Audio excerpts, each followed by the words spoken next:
relating to human rights of Baha'is in Iran. The member for Moore. I move the motion relating to the human rights of Baha'is in Iran in the terms in which it appears on the notice paper. The member for Moore. Mr. Deputy Speaker, on behalf of the Baha'i community in Australia, I move this private member's motion calling for an end to the systematic persecution of Baha'is in Iran.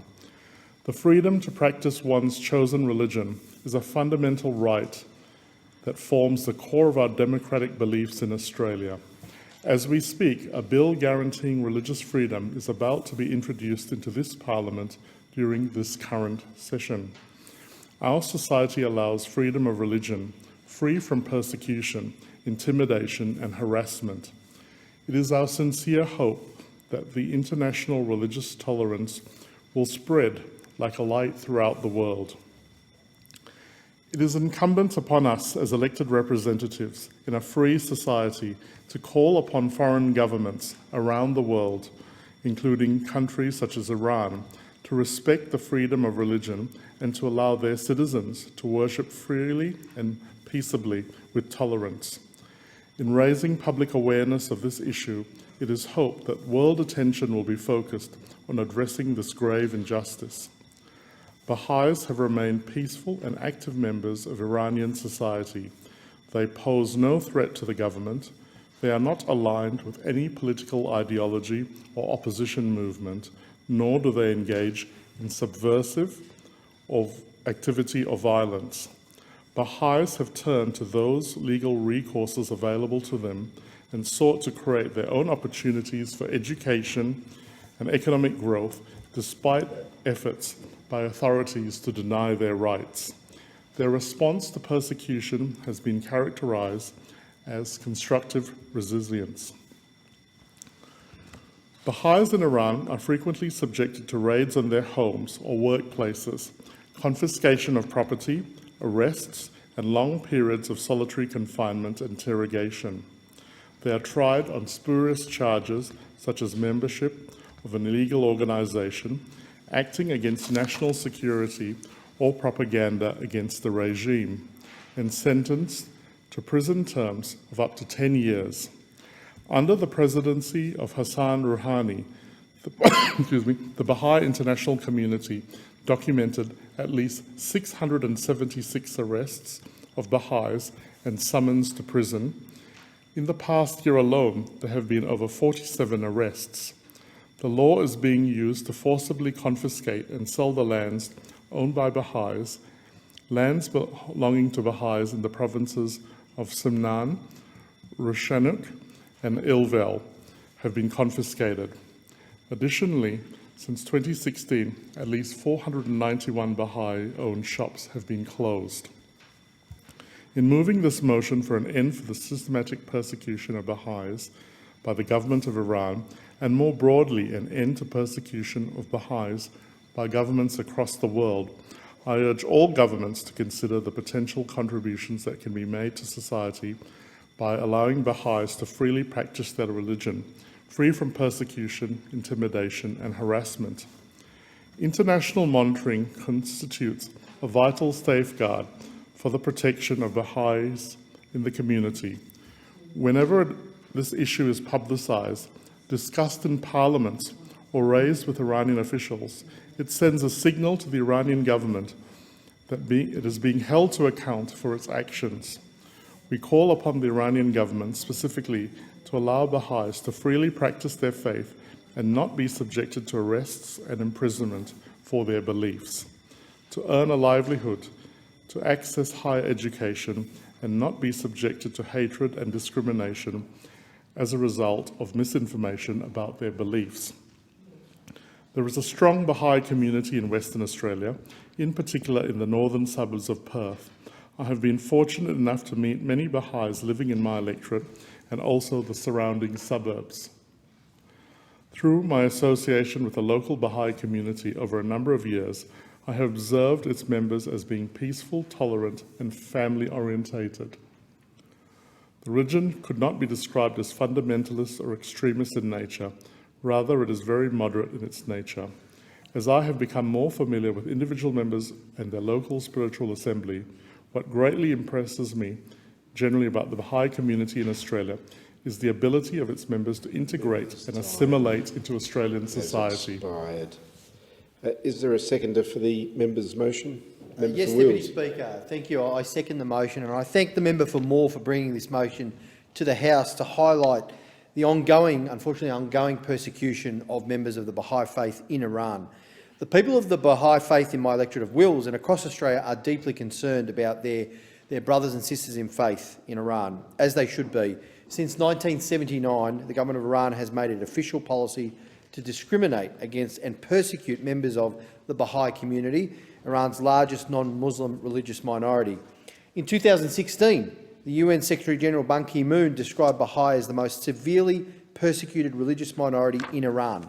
The Australian Parliament in 2012 and 2015 have condemned the persecution and treatment of members of the Baha'i faith in Iran. And last year, the Baha'i people in Iran faced new and increased oppression through Iran's national ID program. The national ID card now requires people to identify with one of 4 religions: Islam, Christianity, Judaism or Zoroastrianism. Anyone who does not, including the Baha'i people, are denied an ID card, effectively rendering them a non-person, at least in the administrative sense. Without this card, a person in Iran can't get a driver's licence, a passport, a work permit, open and use a bank account or enter into a contract. These are basic rights that are being denied to a group of people based on their religious faith. This change has forced Iranian Baha'i to either lie about their religious identity or be blocked from essential services. I'm also extremely concerned about the reports of violent home raids, of being barred from education, Baha'i homes set on fire, relatives being detained in crowded prisons rife with coronavirus, or worst of all, arbitrary executions by the authorities. And then to have loved ones' graves desecrated adds just that further level of pain to the Baha'i people. Australia is a democracy, and I believe has a responsibility to call out these types of human rights abuses across the world, wherever we see it. I, along with some of my colleagues last year, wrote to the Supreme Leader of Iran, Ayatollah Khamenei, to express our concern about the ongoing persecution of the Baha'i. I've also met with the Iranian ambassador and expressed to him the Australian Baha'i community's deep concerns. In December last year, Australia at the UN General Assembly co-sponsored a resolution which highlighted the human rights situation in Iran and the situation of the Baha'i community. We, as elected leaders in a pluralist democracy that holds the value of equality before the law high, regardless of one's ethnicity, faith or gender, we must speak up for people around the world who are being denied their rights on the basis of ethnicity, faith or gender. The Baha'i community has been a part of our diverse nation for a century, for 100 years, Deputy Speaker. We have a duty to this community here in Australia and to the Baha'i in Iran. Whether it's speaking up in support of democracy in Myanmar or Hong Kong, speaking out against the persecution of the Uyghurs, speaking up for the rights of self-determination for the Palestinians, or the Rohingya people who have been forced into IDP camps, or the Kurdish community in northern Syria. It's something that I've tried to do as an elected representative since I was elected back in 2016, and always tried to do this as part of our democracy and as part of this place and our responsibilities and obligations in this place. Because, frankly, Deputy Speaker, what we say in this place has real meaning, has real impact. We are representatives in a democracy, one of the oldest lasting democracies, continuous democracies in the world. And so that comes with a degree of responsibility on all of us, regardless of our political persuasion. And as such, and alongside many of my colleagues who are speaking on this motion today, and I join the member of Moore and my colleagues across the aisle who've spoken up about this issue, the persecution of the Baha'i people, many, many times in this chamber, in this place. And we will continue to do so because what we say is a matter of solidarity and standing in solidarity with the people of the Baha'i faith who are suffering persecution in Iran. And I know that it might not change things overnight, but what we say here does give the people of Baha'i faith in our Australian community some solace that we are standing side by side with them in their time of need, and will continue to do so for as long as it takes. Thank you. The question is that the motion be agreed to, and I call the member for McKellar. Thank you, Deputy Speaker. Deputy Speaker, I don't get to say this enough in this chamber and other places, but I agree with the member for Wills when he says these things. And I want to thank the member for Moore for bringing this to the attention of this parliament, the member for Wills for his contribution, because what he says is absolutely 100% right. This nation, if it is to exist, if it is to have any purpose, if it is to have any reason in this world in which we live, it is that we must demand not just equality for those of us who happen to live in this nation, but equality and justice for all people, no matter where they may be. Now, sometimes that is easier said than done. Sometimes it means that we find ourselves in conflict with what we would like to do versus what we have to do. But allow me to be clear, this is not one of those instances. The members of the Baha'i community who live in Iran have been persecuted for too long, for too often, by an atrocious and authoritarian regime for no other reason than the fact that they fear them. They fear what they stand for. They fear their ideas. They fear their belief. And this world should not have a single person, wherever they may live, persecuted because of who they are, for what they believe, or for what they stand for. I am incredibly privileged to have one of the houses of worship of the Baha'i faith in the area that I am honoured to represent. To say that the Baha'i faith is one of the great faiths of this world is no exaggeration. Their belief in unity, in peace, in love and in harmony. When during the COVID lockdown, so many of us were worried about what it meant for ourselves and for our families, the Baha'i faith undertook a project to understand what it meant for the entire community, not just their members, not just those who believed who were members of their community, but rather for our entire nation. It would be inappropriate for me to go through this speech without recognising Natalie Mobini, who is the Director of the Office of External Affairs, Shafali Williams, who is one of their External Affairs Manager, Dr Fiona Scott, the National Secretary of the Baha'i Association, and Mr Chris Heggie, who's the National Spiritual Assembly of the Baha'i of Australia. These people, along with so many others in their community, put together a program that involved and ensured that not only were their community kept together, but so many other members of the Australian community were able to make it through the isolation, through the challenge of the lockdowns and the pandemic. What would the Iranian regime have to fear from such a belief and from such actions? Deputy Speaker, you and I both know the answer to that. Authoritarians hate people who show that peace and love has a place in this world. It has always been, and thus will it always end up being. That is why what the member for Wills said is true. What we say here matters. What we do here matters even more, because we must make it clear that we will not allow people in Iran or in any other part of the world to be persecuted simply for the fact of who they are. Religion should never be used by any country as a tool of isolation, as a tool in which to persecute someone, to demonise that person, or to justify the unjustifiable treatment before the law. The right to freedom of religion, the right to freedom of belief, the right to freedom of expression is a universal human right that cannot be selectively observed or used by different governments when it suits them. It is part of the millennial program that all members of the United Nations signed up to, the millennial goals that we all signed up to, that we as a nation signed up to, and that the Iranian regime signed up to. They must be true to their agreements. The Morrison government, this government, the Australian government, continues to have a strong stand in support of a just, fair and legal treatment of all faiths in Iran, including the Baha'i community, but especially the Baha'i community, for they have been singled out too often. The question is that the motion be agreed to. I call the member for Newcastle.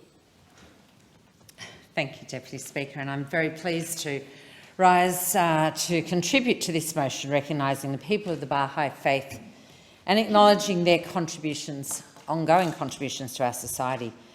Thank you to the member for Moore for moving this motion, and to all members who have indeed spoken on this motion today. I would also like to recognise the people of the Baha'i faith who aren't able to join us in the chamber today. Ordinarily, this chamber would be full on such an occasion, but I know many of those people will be watching from their homes. I want to acknowledge you today.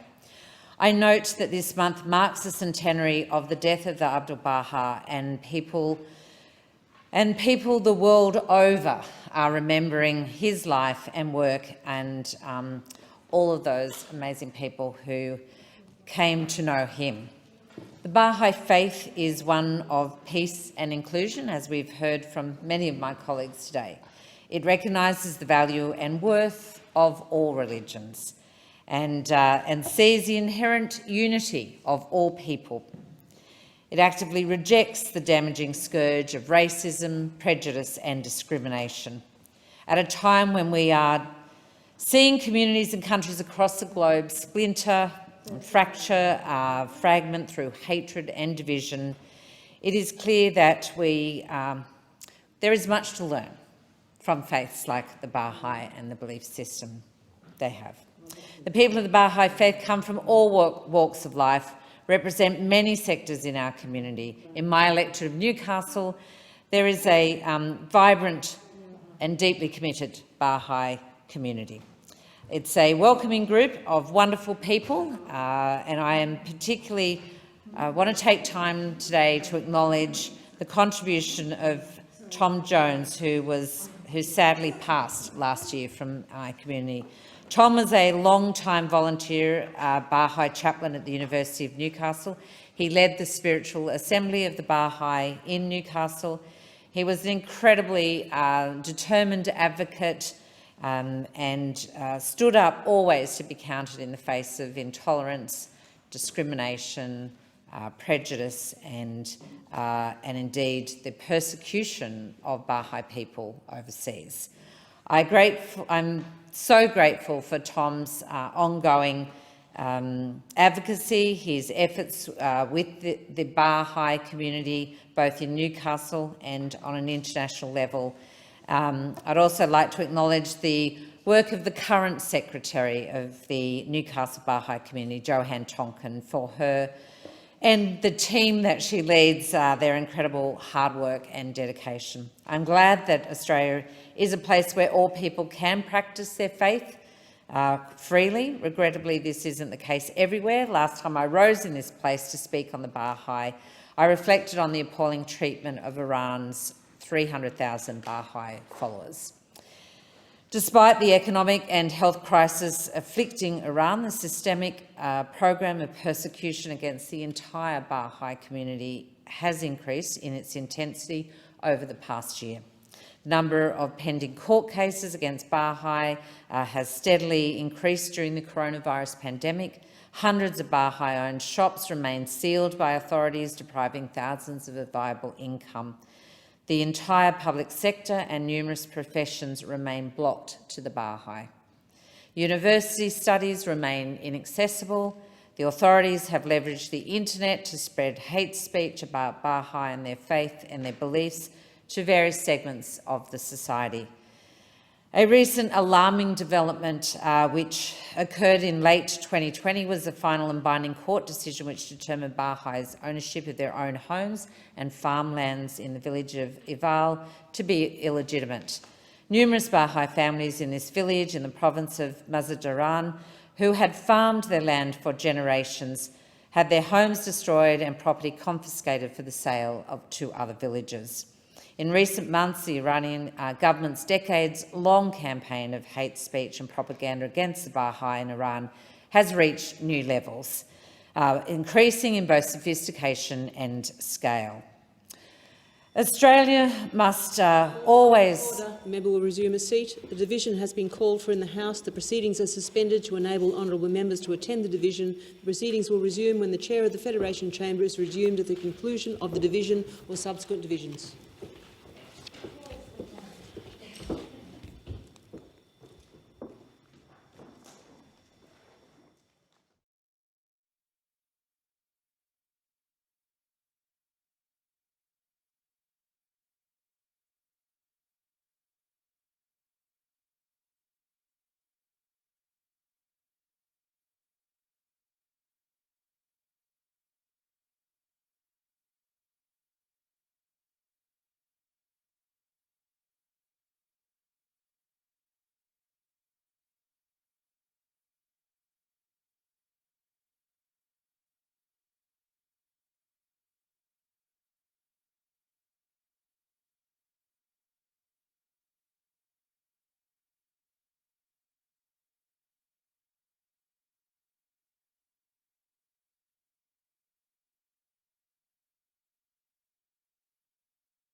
Member for Newcastle.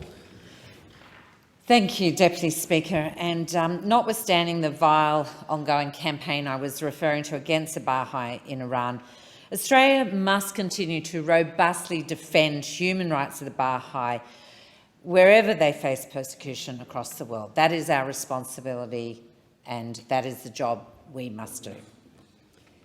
The question is that the motion be agreed to, and given that people are still returning to the chamber after the division, I think I will just slow things down a little bit. The question, would the member for Cohen be prepared to speak now? The question is that the motion be agreed to, and I call the member for Cohen. Oh, sorry. Thank you very much. Thank you very much, Deputy Speaker. Can I start by commending the member for Moore, who is my neighbour in the northern suburbs of Perth, for bringing this motion forward. I'm sure that the member for Moore, like me, has been warmly welcomed by the local Baha'i community in the northern suburbs and has experienced their hospitality and their warmth as I have. Deputy Speaker, I've stood in this place several times now to speak about the Baha'i faith and the beauty of the Baha'i faith, and many times have quoted or selected quotes from the founder of the Baha'i faith, Baha'u'llah. And so it's getting to the point where I'm struggling to find new quotes, although there are many. And I found this wonderful quote that I thought I'd read in the chamber today. It is from the tablets of the Divine Plan, and it says, "Consider the flowers of a garden, though differing in kind, colour, form and shape, yet, inasmuch as they are refreshed by the waters of one spring, revived by the breath of one wind, invigorated by the rays of one sun, this diversity increaseth their charm and addeth unto their beauty. How unpleasing to the eye if all the flowers and plants, the leaves and blossoms, the fruits, the branches and the trees of that garden were all of the same shape and colour. Diversity of hues, form and shape enricheth and adorneth the garden and heighteneth the effect thereof." It's such a beautiful quote, Deputy Speaker, and I thought it a very apt quote for the topic that I wish to speak on this evening, and the motion that the member for Moore has brought forward. And I chose this quote because it represents the wonderful people of Cowan and the wonderful diversity that that exists within the Cowan community, and indeed within Australia, and certainly within the world. But it also expresses the wonderful diversity that I've found among members of the Baha'i faith. I first came across the Baha'i faith from a fellow student studying at the American University in Cairo with me when I was at university, and learned then, all those years ago, about the Baha'i faith and about the ongoing persecution of people of Baha'i faith in Iran. Indeed, Deputy Speaker, pluralism, diversity of culture, of thought, of political leanings, and of course of faith, are the hallmarks of Australian democracy.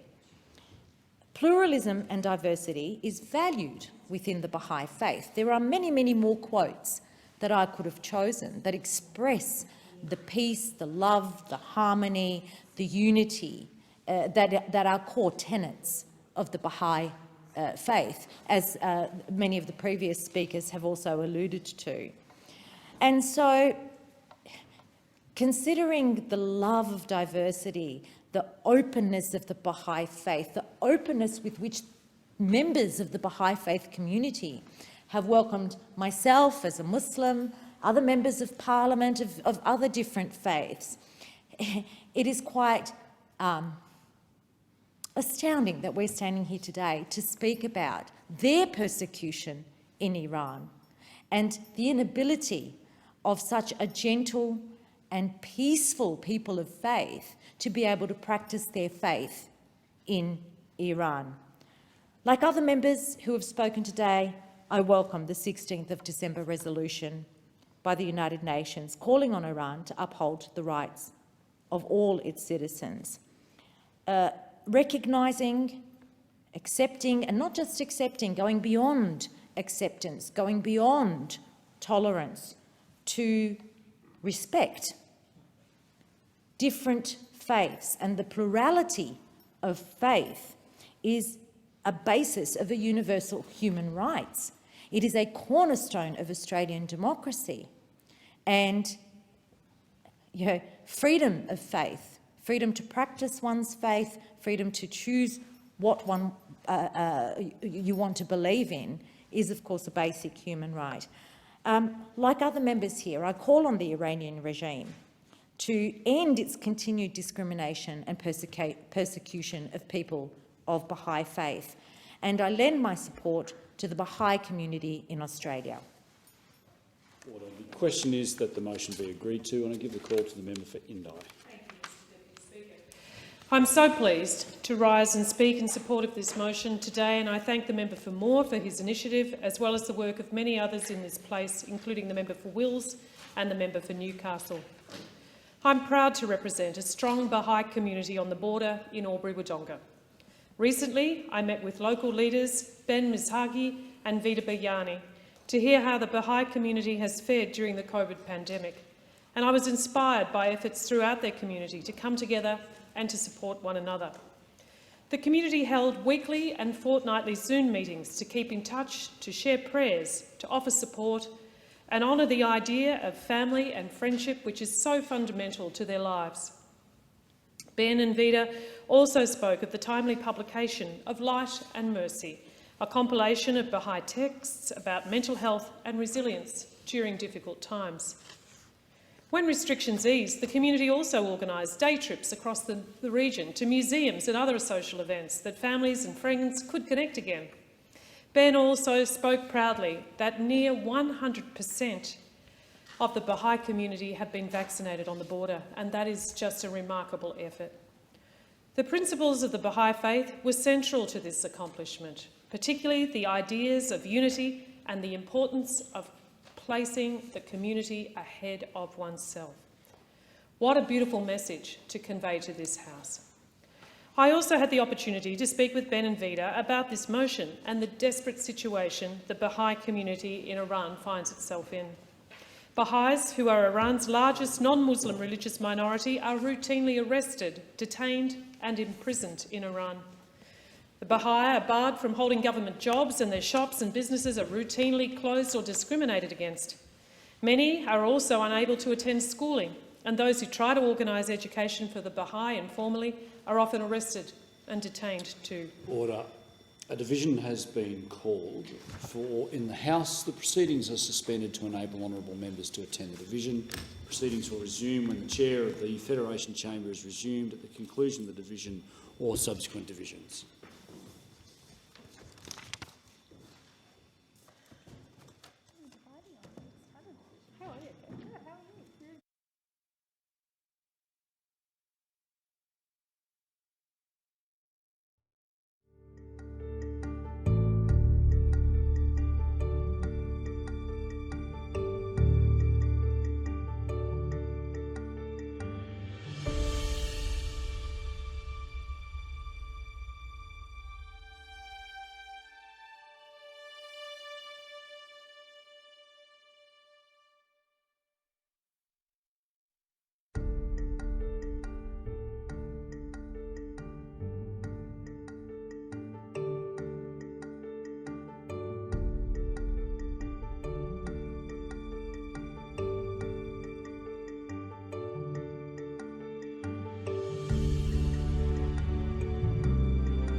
Federation Chamber is now resumed. Member for Indi has the call.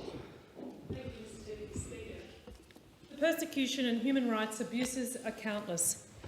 Since the formation of the Islamic Republic in Iran in 1979, tens of thousands of Iranian Baha'is have lost homes, jobs, pensions, savings and businesses, and they've seen their shrines and cemeteries desecrated. It's difficult to imagine the true impact of this persecution, and it was heartbreaking to hear Ben and Vida convey the situation in Iran. Earlier this year, I was pleased to co-sign an open letter from members of this place to the Supreme Leader, Aly Khamenei, calling out the treatment of the Baha'is in Iran, particularly the rise in violence against farmers at the village level. The global Baha'i community have also led powerful campaigns to have the situation in Iran exposed in the United General Assembly and the Human Rights Council, and work with other international human rights NGOs on advocacy campaigns, speaking on behalf of their sisters and brothers in Iran who cannot speak up without fear of reprisal. Mr Deputy Speaker, the Baha'i are peaceful and non-violent. In Iran, the Baha'i work tirelessly for the betterment of their society despite ongoing persecution. This faith and resilience is powerful, and I respect it deeply. Ben shared this passage with me to read in Parliament, so I quote, "The Iranian Baha'i deeply love their homeland despite all the suffering they have endured. Regardless of the restrictions imposed upon them, they fulfil their spiritual and social responsibilities. Through participation in constructive discourse with neighbours, co-workers, friends and acquaintances, they nonetheless continue to contribute to the advancement of their nation and their people." What a powerful message to convey to this House. I want to thank Ben and Vida once again for sharing these messages from the Baha'i community in Albury-Wodonga with me and this Parliament. I also want to acknowledge Dr Hamid Golshan, who was unable to attend our meeting due to work commitments as a doctor at Albury-Wodonga Hospital, and he felt the full brunt of local COVID outbreak only weeks ago. The Baha'i gives so much to our border communities, and it is my pleasure and honour to recognise their contributions and their message on behalf of the Baha'i community in Iran. I commend this motion to the House. There being no further speakers, the debate is adjourned and the resumption of the debate will be made in order of the day for the next sitting. The Clerk. Private members' business. Notice number 6 relating to